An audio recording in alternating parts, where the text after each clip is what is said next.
à toutes et à tous, que vous soyez au collège, mais surtout au lycée, avec des échéances importantes au cours de l'année, on pense notamment aux épreuves du bac, mais aussi si vous êtes en faculté, vous aurez besoin de faire des fiches de révision. Ouais, mais ça sert à quoi? Oui, je sais, vous vous dites, pourquoi je vais m'embêter à faire une fiche, en plus des cours qu'on me donne, c'est débile. Eh ben non, au contraire. Cela permet en effet de mémoriser beaucoup mieux vos cours, car indirectement vous les relisez en faisant une fiche.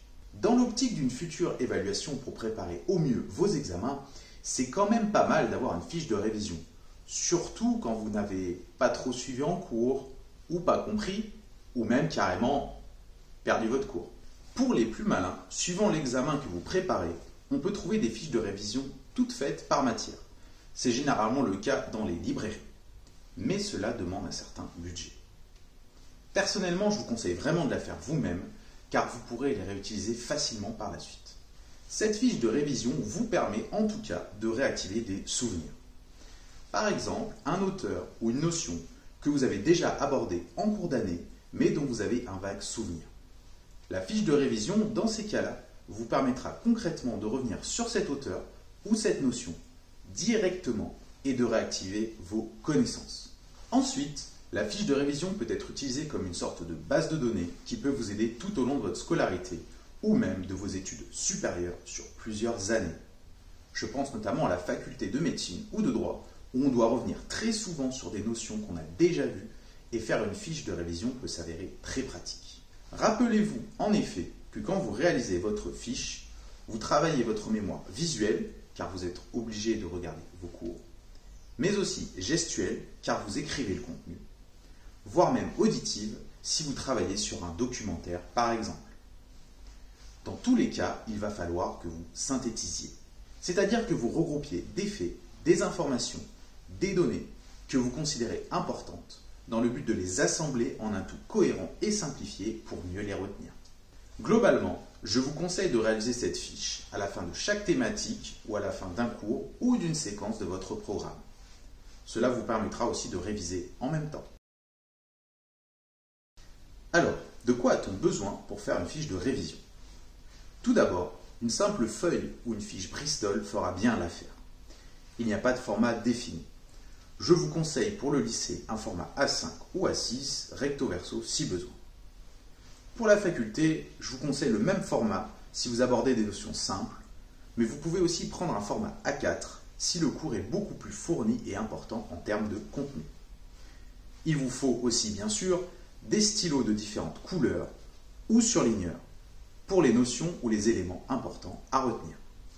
Vous aurez aussi besoin du document, des cours, de la vidéo que vous voulez synthétiser ou bien transformer en fiche de révision. On peut penser aussi à la synthèse du cours que votre professeur est censé vous avoir transmis. Si vous avez aussi la planification annuelle de vos cours qui vous a été remise en début d'année par le prof, c'est encore mieux. Cela vous permettra d'organiser au mieux vos fiches. A priori, il vous faudra aussi une bonne connexion Internet en cas de besoin. Bon, a priori, ça, là, maintenant, vous l'avez déjà. La réalisation. Tout d'abord, marquez en titre le numéro de la fiche, numéro 1 par exemple, ou bien le nom du cours ou encore du thème issu de la fiche de progression de votre professeur. Par exemple, si je suis en français, Voltaire, Candide, étude du chapitre du nègre de Suriname.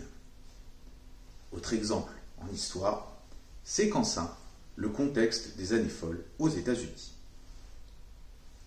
Toujours pour l'histoire, essayez de marquer le plan que vous avez vu en cours avec votre professeur, avec pour chaque partie une phrase importante ou des mots-clés à retenir, souvent en gras. Un peu comme je fais à la fin de mes vidéos en conclusion. Pour revenir sur le français et donc globalement sur la matière, je vous conseillerais d'adopter le plan suivant. Le nom de l'auteur et le nom du texte étudié ou le nom du passage. L'époque dans laquelle il vit, résumé en 2 ou 3 lignes. Le nom du mouvement littéraire dans lequel il s'inscrit et sa définition si besoin. Un bref résumé de la vie de l'auteur, toujours 5-6 lignes maximum. À ce propos, vous pouvez vous aider d'une histoire de la littérature française. Ensuite, concernant le passage, vous devez rentrer dans le détail, évoquer le cadre ou encore les personnages importants. Vous devez aussi noter les idées principales abordées dans le texte. En gros, ce que vous devez retenir du passage et pourquoi il est important. Ou encore d'autres références que l'auteur mentionnerait. Si besoin est, n'hésitez pas à marquer quelques définitions. Je pense notamment aux étudiants de fac de médecine ou de droit. Pourquoi pas même réaliser un petit lexique si le cœur vous en dit. Pensez ensuite à apporter de la couleur à votre fiche de révision. Surlignez les mots ou les éléments qui vous paraissent les plus importants. Voilà, vous avez tout ce qu'il faut pour faire une bonne fiche de révision et réussir au mieux votre année. Alors n'hésitez pas à lâcher un petit pouce bleu à la fin de la vidéo ou à vous abonner si vous avez aimé cette petite astuce. À la prochaine, ciao!